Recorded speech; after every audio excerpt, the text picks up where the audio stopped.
നമസ്കാരം. പതിരും കതിരും.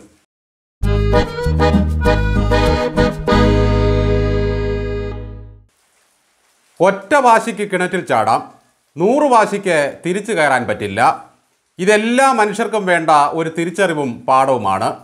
നമ്മൾ മലയാളികൾ വലിയ ആളുകളാണ്. നമ്മുടെ അത്രയും ബുദ്ധിയും വിവേകവും മറ്റാർക്കുമില്ല. നമ്മൾ അരിയാഹാരം കഴിക്കുന്നതിൻ്റെ ഗുണമാണത്.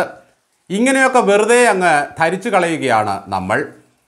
ഭരണപക്ഷമായാലും പ്രതിപക്ഷമായാലും മാധ്യമങ്ങളായാലും നമ്മുടെ രക്ഷാപ്രവർത്തകരായാലും രാഷ്ട്രീയ നിരീക്ഷകരായാലും എല്ലാം സ്പെഷ്യൽ കേസുകളാണ്. ഇതെല്ലാം കൊണ്ടുപോയി മറ്റൊരിടത്ത് ചെലവാക്കാമെന്ന് വിചാരിച്ചാൽ ചിലപ്പോൾ നടക്കണമെന്നില്ല. കഴിഞ്ഞ 10 ദിവസമായി അർജുൻ എന്നൊരു മുഖം മാത്രമാണ് നമ്മുടെ മനസ്സിൽ. ഒരാൾക്ക് വേണ്ടി ഒരു ദുരന്തമുഖത്ത് നടക്കുന്ന ഏറ്റവും ദൈർഘ്യമേറിയ രക്ഷാപ്രവർത്തനത്തിൻ്റെ 10ാം ദിവസമാണ് ഇന്ന്. ഏഷ്യാനെറ്റ് തുടങ്ങി വയ്ക്കുകയും മറ്റെല്ലാ മാധ്യമങ്ങളും ഏറ്റുപിടിക്കുകയും സ്കോർ ചെയ്യാൻ മത്സരിക്കുകയും ചെയ്ത ദുരന്തമായി മാറി ശിരൂരിലേത്.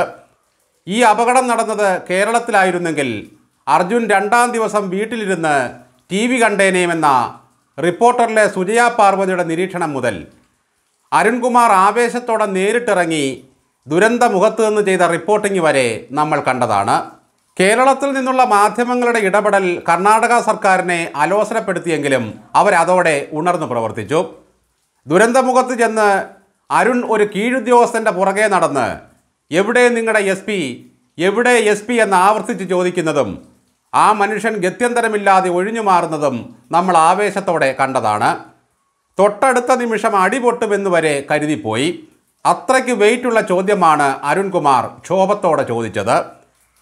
ദുരന്തമുഖത്ത് രക്ഷാപ്രവർത്തനത്തിനായി ഓടിയെത്തിയ രഞ്ജിത്ത് ഇസ്രായേൽ എന്ന മനുഷ്യസ്നേഹിയായ യുവാവിൻ്റെ കാർക്കശ്യത്തോടെയുള്ള ഇടപെടലും നമ്മൾ കണ്ടു. എനിക്കാവശ്യമുള്ള എക്യുപ്മെൻറ്റ്സ് തന്നാൽ ഞാൻ തിരയാമെന്നും അമ്പലപ്പറമ്പിലെ കളിപ്പാട്ടവുമായി വന്നാൽ നടക്കില്ലെന്നും അയാൾ പരിഹസിച്ചു. താൻ പറയുന്നിടത്ത് തന്നെ തിരയണമെന്നും 90% സാധ്യത ലോറി റോഡിലെ മണ്ണിൽ കുടുങ്ങാനാണെന്നും അയാൾ വാശി പിടിച്ചു. കർണാടകയിലെ ദുരന്ത നിവാരണ അതോറിറ്റിയെ പോലും കൊഞ്ഞനം കുത്തിക്കൊണ്ട് രഞ്ജിത്ത് പറഞ്ഞ വാക്കുകൾ മാധ്യമങ്ങൾ ഏറ്റുപിടിച്ചു. ദുരന്തമുഖത്ത് ഈ മലയാളിയെ കണ്ടുപഠിക്കൂ കർണാടകമേ എന്ന മട്ടിൽ രഞ്ജിത്തിനെ ചാനലുകൾ 2 ദിവസം ഹീറോയാക്കി മുമ്പിൽ നിർത്തി. രക്ഷാപ്രവർത്തനത്തിനായി ചെന്നവരെല്ലാം കർണാടക സർക്കാരിനെ കുറ്റപ്പെടുത്തി. അവരുടെ കഴിവുകേടിൽ വിലപിച്ചു. കെ സുരേന്ദ്രൻ പറഞ്ഞത് പിണറായി വിജയൻ ഇന്ത്യാ സഖ്യത്തിലായതുകൊണ്ടാണ് കർണാടകയ്ക്കെതിരെ മിണ്ടാത്തത് എന്നായിരുന്നു. തുടക്കം മുതൽ ഈ സംഭവത്തിൽ രാഷ്ട്രീയം കടന്നുകൂടി.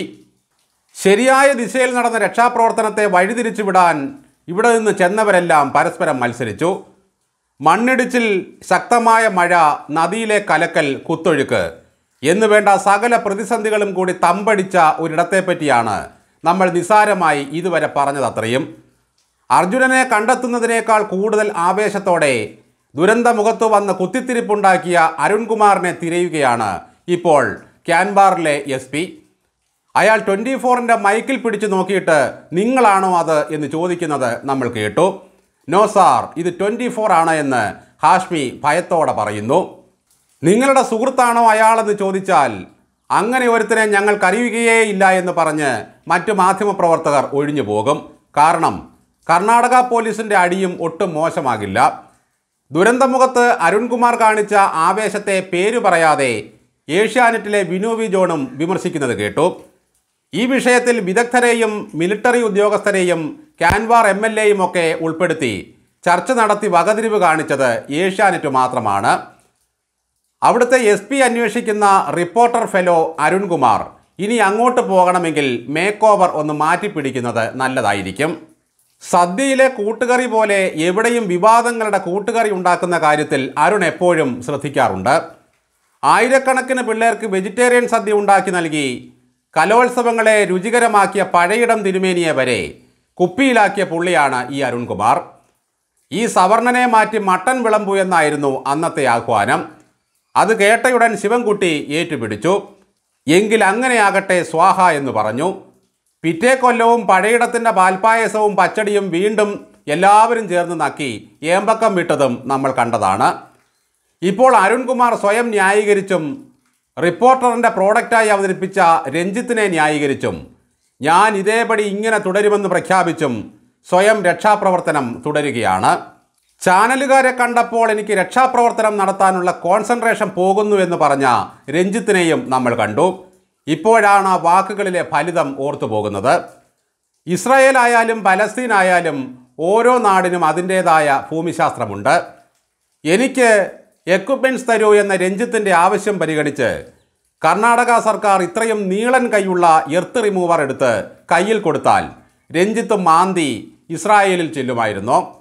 ദുരന്തം നടന്നത് കർണാടകയിലാണെങ്കിലും കേരളത്തിൽ ജനങ്ങൾ തമ്മിൽ തല്ലുകയാണിപ്പോൾ. രക്ഷാപ്രവർത്തനത്തിന് പിണറായി നൽകിയ വിശാലമായ അർത്ഥം ഇവിടെ നടപ്പിലാക്കിക്കൊണ്ടിരിക്കുകയാണ്. സകല മനുഷ്യരും തമ്മിലടിയായി. ചാനലുകൾ തമ്മിൽ, നേതാക്കൾ തമ്മിൽ, നവമാധ്യമങ്ങൾ തമ്മിൽ. മാധ്യമങ്ങൾക്ക് മുമ്പിൽ ആരുടെയോ കുത്തിത്തിരിപ്പിൽ എന്തോ അഭിപ്രായം പറഞ്ഞതിൻ്റെ പേരിൽ അർജുൻ്റെ കുടുംബത്തെയും ചിലർ വെറുതെ വിടുന്നില്ല. ദുരന്തമുഖത്തെ എടുത്തുചാട്ടത്തിൻ്റെ പേരിൽ തനിക്ക് പെണ്ണ് കിട്ടുന്നില്ല എന്ന് പറഞ്ഞ രഞ്ജിത്ത് ഇസ്രായേലും കർണാടകയിൽ ചെന്ന് SP എവിടെയെന്ന് ആവർത്തിച്ച് ചോദിച്ചു നടക്കുന്ന അരുൺകുമാറും ഒന്നോർക്കുന്നത് വളരെ നല്ലതാണ്. ആവേശം കൊള്ളാം, എടുത്തുചാട്ടം നല്ലതല്ല. ദുരന്തമുഖത്തെ രക്ഷാപ്രവർത്തനം എന്നത് മണ്ണുവാരിക്കളിയല്ല എന്ന് രഞ്ജിത്തിനെങ്കിലും അറിയാവുന്നതല്ലേ. പുഴയിലും അതിൻ്റെ തീരത്തും തപ്പേണ്ടതില്ല എന്നായിരുന്നു രഞ്ജിത്തിൻ്റെ തുടക്കം മുതലുള്ള കടുംപിടുത്തം.